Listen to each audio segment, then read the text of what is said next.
In a couple of days, I'm heading away for an art residency, and I thought it would be useful to review the kind of supplies that I'm taking with me. If you're not familiar with art residencies, they're an opportunity to go somewhere else away from the studio and focus for a determined length of time and open up to creative and different ways of working. Perhaps it's a special topic, perhaps it's a particular theme. In this case, my work is going to center around abstract coastal landscapes, and I'm open to what that might offer. The residency happens to be in Galway, Ireland, and I'm excited to be there and in a different country, different experience. When we go away, the temptation is very often to pack as much as we possibly can. But I've also found that by limiting what we have, it expands the ability to be creative in different and unexpected ways. I've done a residency for 2 weeks in something this size, and it's surprising what you can pack into that. What simple basic supplies can give you as an opportunity to expand and do something really different. This time I'm taking a medium-sized suitcase, and it also has to pack a few shoes and stuff like that. Here it is. It's not super small. I'm taking a carry-on as well, and it's bigger because of the camera, but it gives me some space in order to take a few more things that maybe are a bit different. I wanted to show you some of what I'm taking and then explain maybe why I'm taking them. Let's get started. Of course, most important is the fabric that I'm going to be working on, and as many of it's going to be the raw artist canvas. I have a couple of different weights. This is probably a 10 ounce, and I've got some lighter weights in here.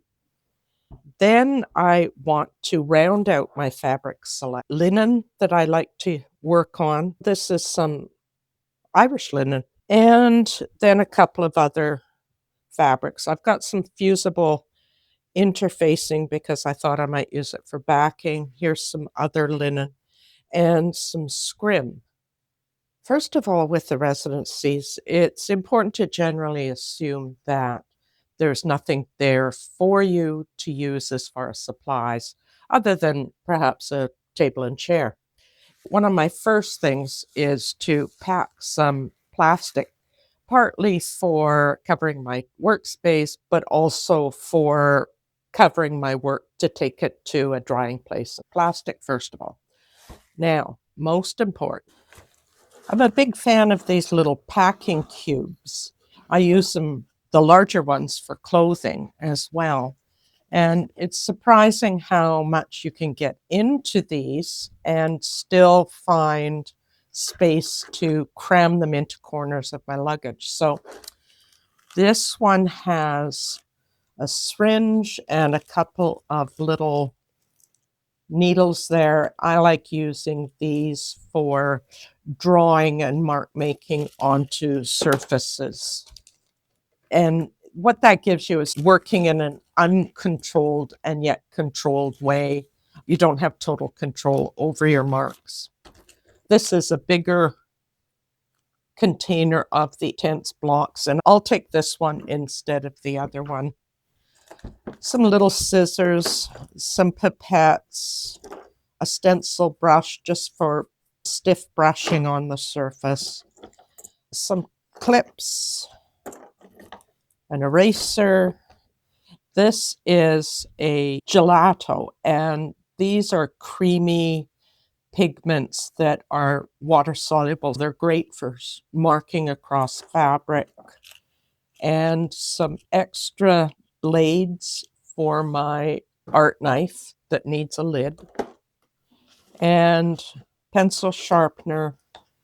These are called woodies, and they're great for mark making. Again, they're water soluble, and I have a limited selection of colors. I have some water-soluble graphite. These are 6Bs. Again, they're great for marking across the surface of paper or fabric. The other thing that I like to do with my scissors is not take my good ones. These are just some little thread snips. And I have another pair of inexpensive shears that I want to take. I'll pack that as well. Because I work with some collage, I've got a couple of glue sticks, and those will work both with fabric and paper. I've got a little clicker for my camera, so that turns it on and off.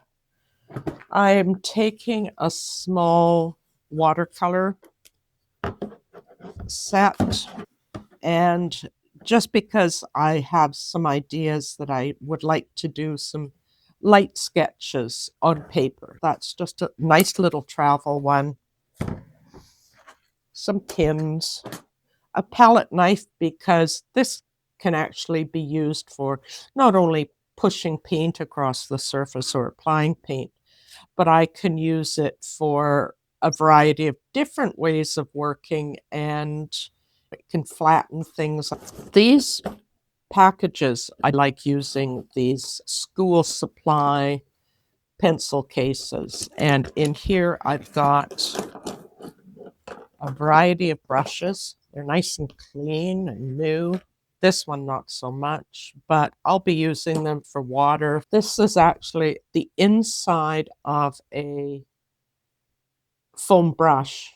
It's if you take that black or gray foam off the stick, then you have a little paddle like this, and it is great for making a variety of marks. I bought these new because then I knew that they would have lots of ink in them, but they're pastel pens, artist pens, and in a variety of sizes. I tend to work with the 0.5 or 0.8. In this case, it's a 0.7, but I've got a larger one and a really big fat one and a calligraphy pen in there. And a little seam ripper. I don't anticipate using a sewing machine, but it may come in handy for other things. Then a big fat brush for putting water or gesso onto the surface. I'm taking my L frames so that I can edit and look closer at artwork if I wanted to cut something out or isolate something. They don't take up much space because, of course, space is going to be limited and I have to be careful about what I'm taking. Now, I'm taking just a buff acrylic because that will serve so many different purposes. I'm taking these acrylic inks. I've got burnt umber, carbon black, and this is a high flow indigo, which I really enjoy using, and a piece of candle so that I can put marks on and isolate areas in the surface. It doesn't work so well on fabrics, but it's great on paper. I'm taking some of the little pinch pot things to work on just for maybe some downtime, some relaxing. And so I'm going to be hopefully finishing some of those.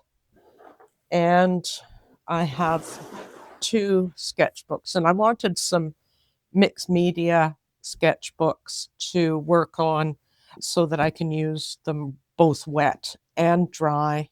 A couple of sizes because I'm thinking, especially for this one, I would like to work landscape format, working right across the surface. Of course, most important is the fabric that I'm going to be working on and the raw artist canvas. I have a couple of different weights. This is 10 ounce, and I've got some lighter weights in here. Then I want to round out my fabric selection with some linen that I like to work on. I've got some fusible interfacing because I thought I might use it for backing. Here's other linen and some scrim. I have a container of some other dyed fabrics and bits of different fabrics that I might use and incorporate into some of the pieces. There's some old table linen, there's some silk, some more scrim, some twill, other little bit of organza there.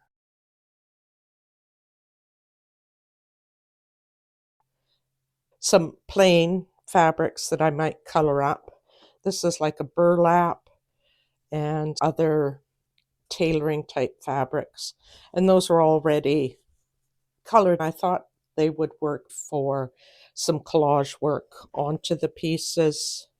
In the bottom, I've got a bit of brown paper and tissue paper, and I need to move these into another part, but there's gouache and watercolor. What I'm taking into a limited palette, then think about how to incorporate them in different ways.